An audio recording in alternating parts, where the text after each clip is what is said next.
All right, here we go again. Welcome to Some Soothings. This is Season 2, Episode 4.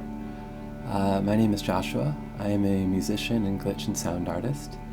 And Some Soothings is a 30-minute weekly live stream in which I'll share and discuss art, poetry, music, history. There'll be some jokes. It'll be very earnest. There'll be some live improvised music. It's an outlet. It's a place for me to work out ideas and hopefully connect a little bit with y'all through the screens somehow.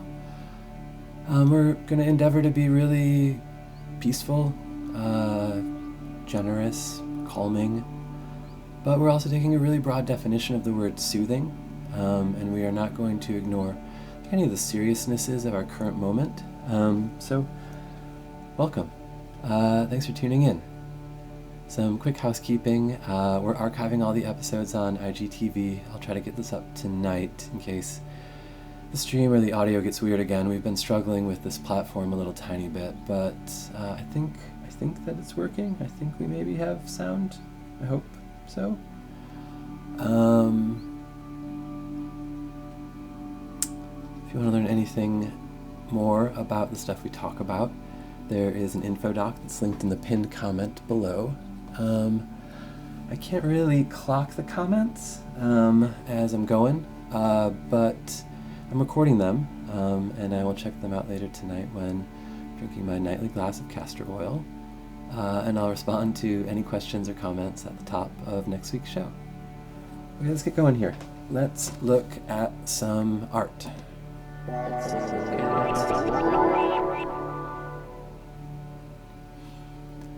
This is Field. It's a lino cut from 1968 by Dr. Samella Lewis. Lewis was born in New Orleans in 1924 and still wanders with us today at age 96.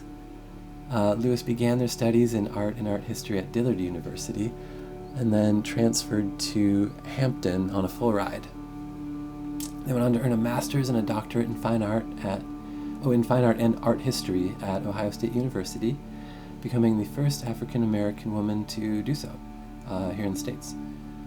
Lewis taught at Morgan State, Florida A&M, SUNY here in New York. They received a Fulbright to study in Taiwan, and then upon return to the U.S., landed in Los Angeles, doing a postdoc at USC. I think it's worth bearing in mind doing all of this as a black woman from the South in the first half of the 20th century.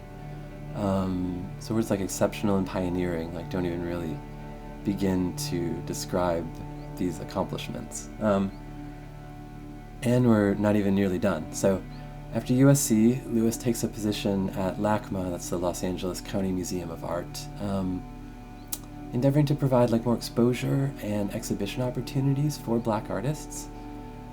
Unsurprisingly, this effort is met with fairly substantive resistance from the LACMA administration, and so within 2 years, Lewis resigns. But the groundwork's been laid. From there, Lewis helps found the advocacy group Concerned Citizens for Black Art, and establishes 3 galleries all around LA, kind of based on this network that they built when they were at LACMA. Throughout the 60s and 70s, Lewis generates a body of scholarship, often arguing for the inclusion of black art in the canon, and black art, the study of black art as kind of an art historical, capital A, capital H discipline. They founded the academic journal International Review of African American Art, and they raise awareness about their contemporaries through a series of documentary films featuring young and emerging black artists. And then finally, in 1976, Lewis founds the Museum of African American Art in Los Angeles, serving as its senior curator for the following decade. Lewis continues his advocacy work, continues collecting and championing black artists, and continues to publish new scholarship. All the way through 2010 was their last published paper at age 86 years old. So all of that, and has a visual art practice through this whole time, working predominantly as a printmaker, but also working in oil and drawing and sculpture. This work, Field, created in 1968, contextually that's like, kind of the throes of counterculture and the civil rights movement. The raised fist is a defiant gesture, long adopted by those kind of invested in social justice causes. When this piece is created in 1968, the raised fist would immediately be associated with the work and the agitprop being produced by the Student Nonviolent Coordinating Committee and the Black Power movement. At the 1968 Olympics, Tommie Smith and John Carlos, during the gold medal ceremony, raised a fist in protest during the playing of the national anthem. Also in 1968, the New York Radical Women's Org protests the Miss America pageant, employing the raised fist as part of their protest as well. And of course today, we're seeing a resurgence of this image, attached to the Black Lives Matter movement and the protests of this summer. So someday I'd love to do like a full segment on like radical symbologies, but for now I just want to spend a second kind of reflecting on time. The 15th Amendment to the U.S. Constitution, this is the amendment that ensures a citizen's right to vote no matter their race, color, or previous condition of servitude. The 15th Amendment is ratified in 1870. So then 50 years later, Lewis is born to a deeply segregated Jim Crow Louisiana. 50 years later, Lewis creates Field, this stunning iconographic protest work. And then 50 years later, it's now. It's this summer. And Lewis is still with us. And we're in the streets with our fists in the air. I think about like what changes in the course of a life. And of course what does not. If the moral arc of the universe does curve toward justice, it's the life work of folks like Samella Lewis doing that bending. Okay, Samella Lewis, y'all. Art, scholarship, advocacy. More info in our info doc. Specifically check out the Hearn Gallery link. It has a bunch of really lovely images of Lewis's stuff.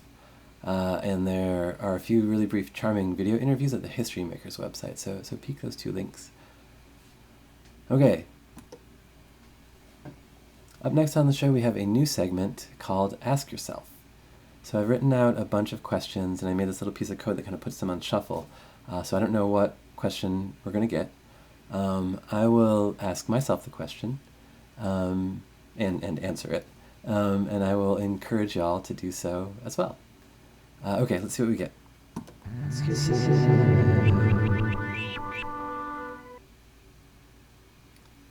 Oh boy.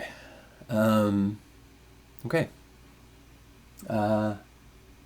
Hey buddy, have you been crying enough? Ooh, wow, buddy. I've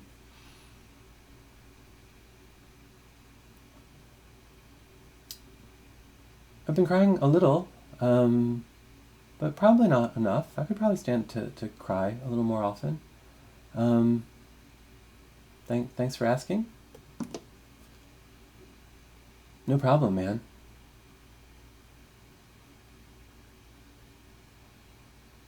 Okay, up next, we have Radical History Snacks, in which we look at like cool, weird, old food, or a moment in the people's history.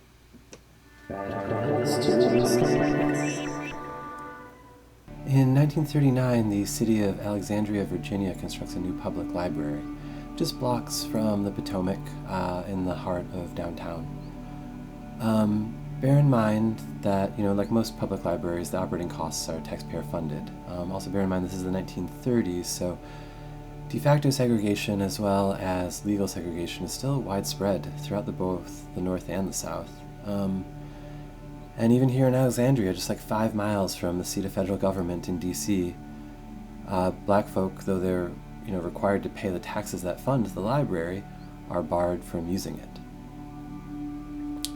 Samuel Wilbert Tucker, who's born in 1913, was a local lawyer that had grown up like just blocks from the new library. Trained at Howard in civil rights law, and having received some exposure to nonviolent civil disobedience tactics, Tucker sets out to apply those skills to dismantle segregation broadly, but with this first target being really local, this new Alexandria library. Tucker enlists the help of their friend George Wilson. Tucker and Wilson enter the library. Wilson asks for a library card, but is refused even an application, and then the two are asked to leave. Tucker observes and takes extensive notes throughout this interaction, and that's woven into a lawsuit against the city. As that winds its way through court, Tucker takes kind of step two, enlists a handful of young black men and trains them in nonviolent civil disobedience. Tucker also trains two white men in a kind of like legal observer training. And then on August 21st, 1939, these men enter the library. The two white men find like quiet nooks to observe and note take, and the five black men come in successively. They're dressed up also. So the five black men are like in their Sunday best, they're wearing suits, looking really nice, and they come in individually so as to not be accused of unlawful assembly. So they come in one at a time, request a library card. When the request is denied, each man walks into the stacks, picks out a book, sits at a table, and quietly reads. They sit at separate tables. They do not respond to like provocations from other patrons or from the library staff. They speak really respectfully, and then they just calmly read. So I want to like blow on the embers of this moment and just consider like the emotional gravity and the bravery and I don't know, the depth, the beauty on display here. So at that time in America, less than 10% of black Americans were completing high school. In Virginia, lynching had only been outlawed a decade previously. And all of this is happening, 20 years before the widespread activism of the civil rights movement. So they're there reading. The cops are called. The men are arrested. They're charged with disorderly conduct. But throughout, Tucker's, the two white men, the plants are kind of taking notes. And while this is going on inside, Tucker has amassed a crew of national journalists outside. So the journalists are, documenting as a photographer as the men are taken from the building.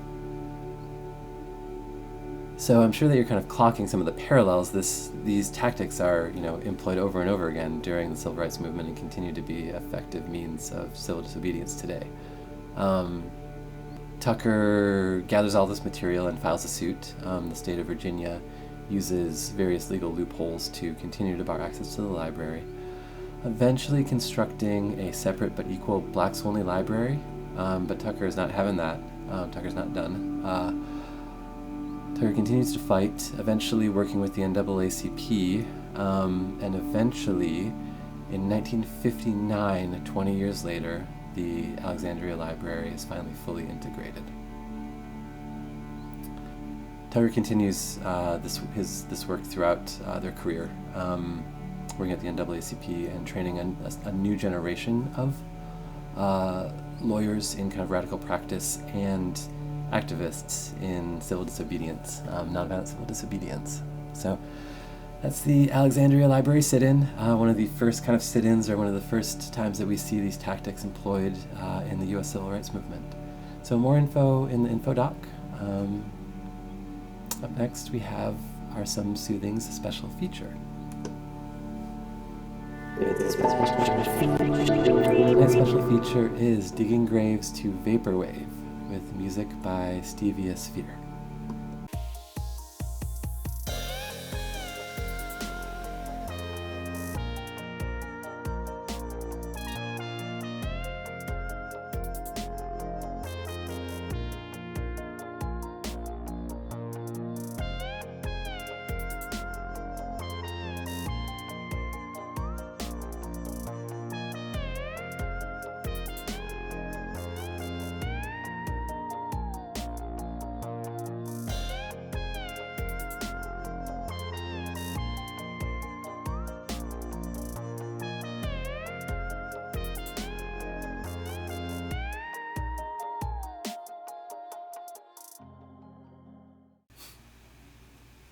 So each week on Some Soothings, we take a brief look at an organization or an organizer that's doing work that we admire. We've researched and already donated to the org and kind of been sharing it with you all.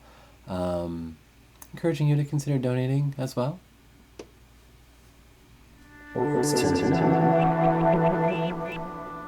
The National Lawyers Guild was founded in 1939.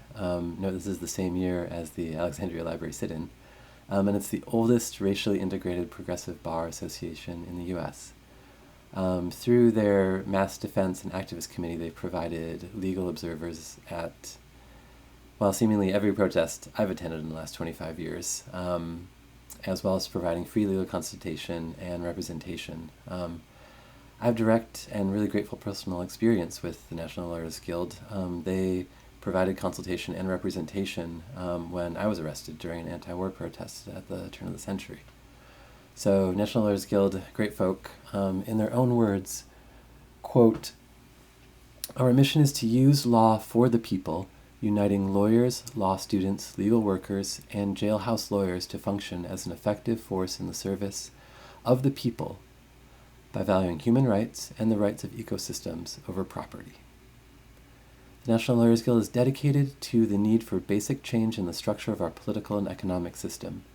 Our aim is to bring together all those who recognize the importance of safeguarding and extending the rights of workers, women, LGBTQ people, farmers, people with disabilities, and people of color, upon whom the welfare of the entire nation depends, who actively seek to eliminate racism, who work to maintain and protect our civil rights and liberties in the face of persistent attacks upon them, and who look upon the law as an instrument for the protection of the people rather than for their repression.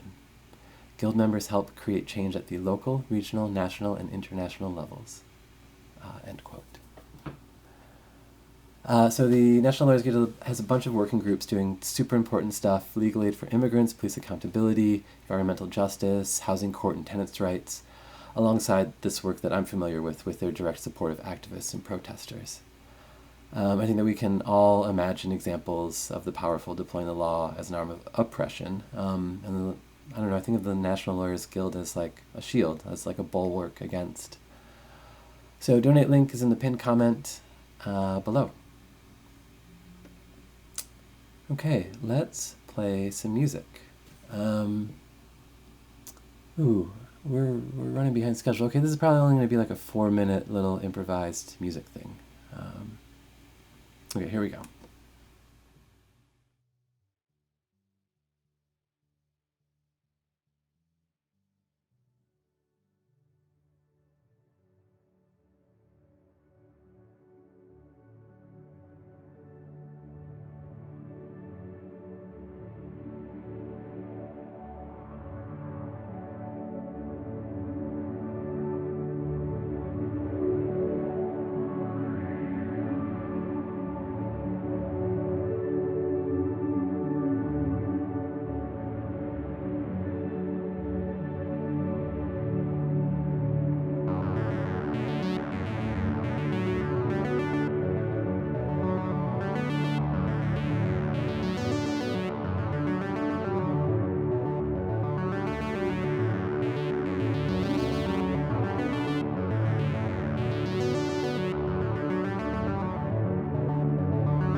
All right, gang, thanks for listening.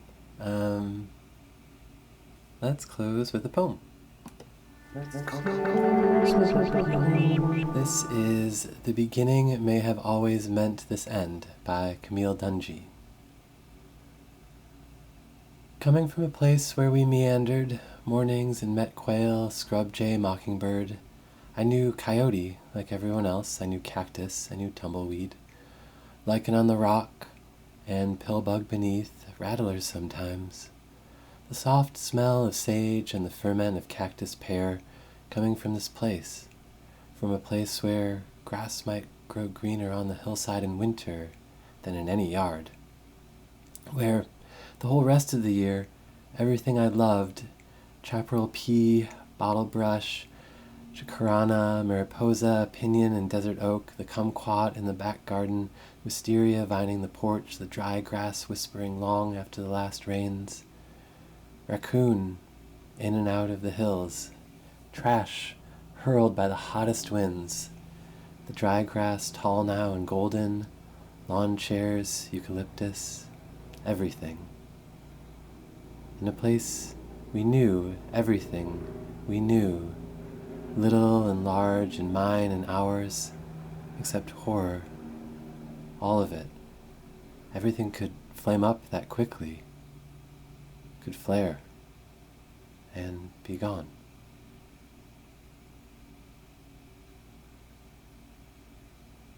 Alright, gang, that's our show. Thanks so much for tuning in.